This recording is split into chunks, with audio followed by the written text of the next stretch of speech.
రాష్ట్రంలో అభివృద్ధి సంక్షేమం అన్నది పూర్తిగా పక్కకు పోయి రెడ్ బుక్ రాజ్యాంగం అమలవుతా ఉన్న నిదర్శనము ఈరోజు నా పక్కనే ఉన్న వెంకటేశ్వరులు అన్న కొడుకు నాగమల్లేశ్వరరావు ఈ గ్రామానికి ఉప సర్పంచ్.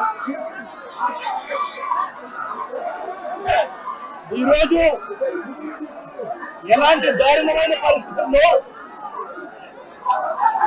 ఈరోజు అన్న ఇక్కడ నిల్చొని ఉన్నాడు.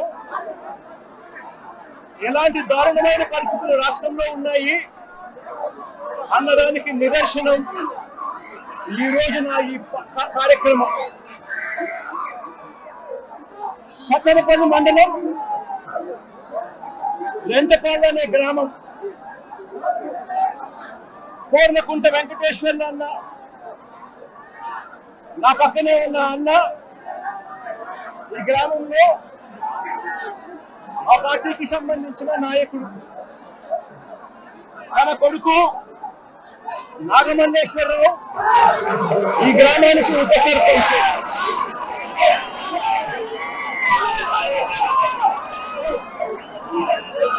మొట్టమొదటి రోజు నుంచి రెడ్ బుక్ రాజ్యాంగం అమలులో తెలుగుదేశం పార్టీ ఏ రకంగా ప్రవర్తించింది అనే దానికి నిదర్శనం ఈ రోజు ఈ గ్రామంలో కనిపిస్తుంది.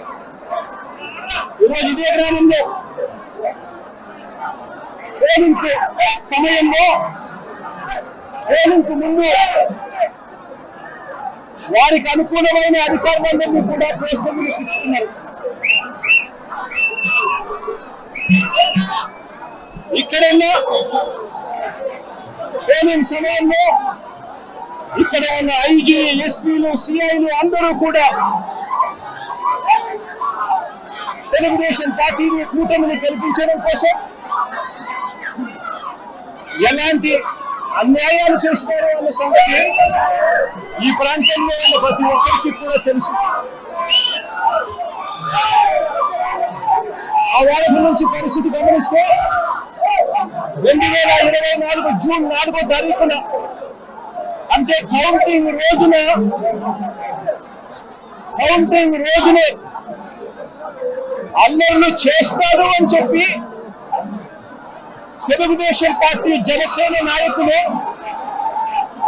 తప్పుడు ఆరోపణలు చేసి వాళ్ళ తప్పుడు ఆరోపణల నేపథ్యంలో పోలీసులు నాగమల్లేశ్వరరావును స్టేషన్ లో తీసుకెళ్లిపోయారు. కౌంటింగ్ రోజునే నాగమల్లేశ్వరరావును స్టేషన్ లో ఉంచారు. ఫలితాలు టీడీపీకి అనుకూలంగా వచ్చిన మరుక్షణమే నాగమల్లేశ్వరరావు సెల్లో వేశారు.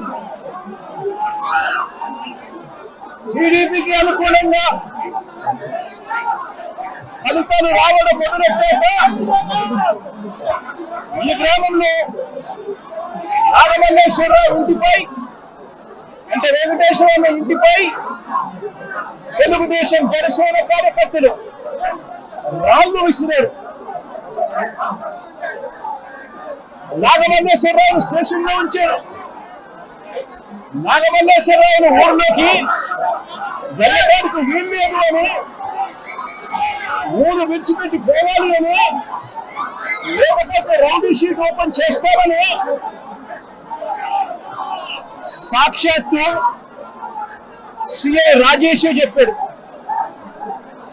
రౌడీ షీట్ ఓపెన్ చేయడమే కాదు, కాల్చి చంపుతాడని కూడా సాక్షాత్తు సిఐ రాజేష్ అనే వ్యక్తి బెదిరించడం కూడా జరిగింది. ఆశ్చర్యం ఏమిటంటే జూన్ 4వ తారీఖు కౌంటింగ్ మొదలైతే జూన్ 5వ తారీఖు రాత్రి దాకా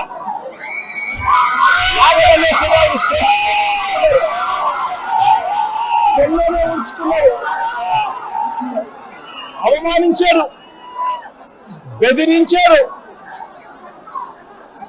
ఆయన మీద చేయకూడని నేరాలన్నీ కూడా చేశారు. 5వ తారీఖు రాత్రి తరను విడిచిపెట్టారు. నాగమల్లేశ్వరరావు గుంటూరులో ఉన్న తన సోదరుడి ఇంటికి వెళ్ళాడు. ఈ సిఐ, ఈ పోలీసులు వీళ్ళు బెదిరించిన తీరు, వీళ్ళు అవమానించిన తీరు.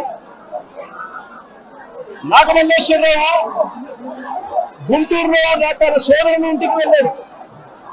వెళ్ళి అక్కడి నుంచి వాళ్ళ నాన్నకు ఫోన్ చేశాడు. వెంకటేశ్వరమ్మకు ఫోన్ చేసి పోలీసులు ఏ రకంగా అవమానించారు, పోలీసులు ఏ రకంగా బెదిరించారు, పోలీసులు ఏ రకంగా కొట్టారు,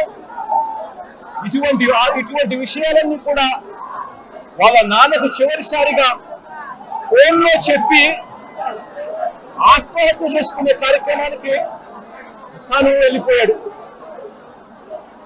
వెంటనే తన కొడుకును కాపాడుకునేందుకు, నాగమల్లేశ్వరరావును కాపాడుకునేందుకు వెంకటేశ్వర హుటాహుటిన గుంటూరుకు వెళ్ళి కొడుకును హాస్పిటల్లో చేర్పించాడు. కొడుకును హాస్పిటల్లో చేర్పిస్తే ఆ ట్రీట్మెంట్ జరుగుతూ ఉండగా నాగమల్లేశ్వరరావు ప్రాణాలు విడిచాడు. జూన్ 9వ తారీఖున నాగమల్లేశ్వరరావుకు భార్య, 2 కూతుర్లు ఉన్నారు. ఇప్పుడే కూతురు కూడా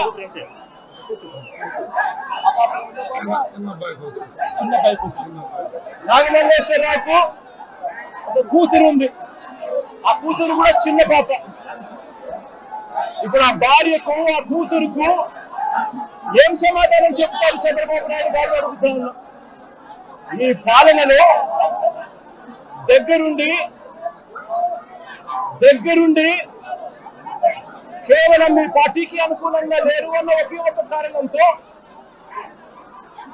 కుల ప్రస్తావన తీసుకొచ్చి అవమానించి, బెదిరించి, తిట్టి, కొట్టి ఒక మనిషి చావుకు కారణమయ్యారు. 7 ఏడాది అయిపోయింది. ఈ మొత్తం కుటుంబం ఇవాళకి కూడా శోకంలోనే ఉంది. దీనికి బాధ్యులు ఎవరు? వీరి ఇంటిపై వాళ్ళు విసిరి దాడి చేసిన వాళ్ళ మీద ఎంతమందిని అరెస్ట్ చేశారని అడుగుతా ఉన్నా, ఎంతమంది మీద కేసులు పెట్టారని అడుగుతా ఉన్నా, ఎంతమంది మీద శిక్ష విధించారని అడుగుతా ఉన్నా.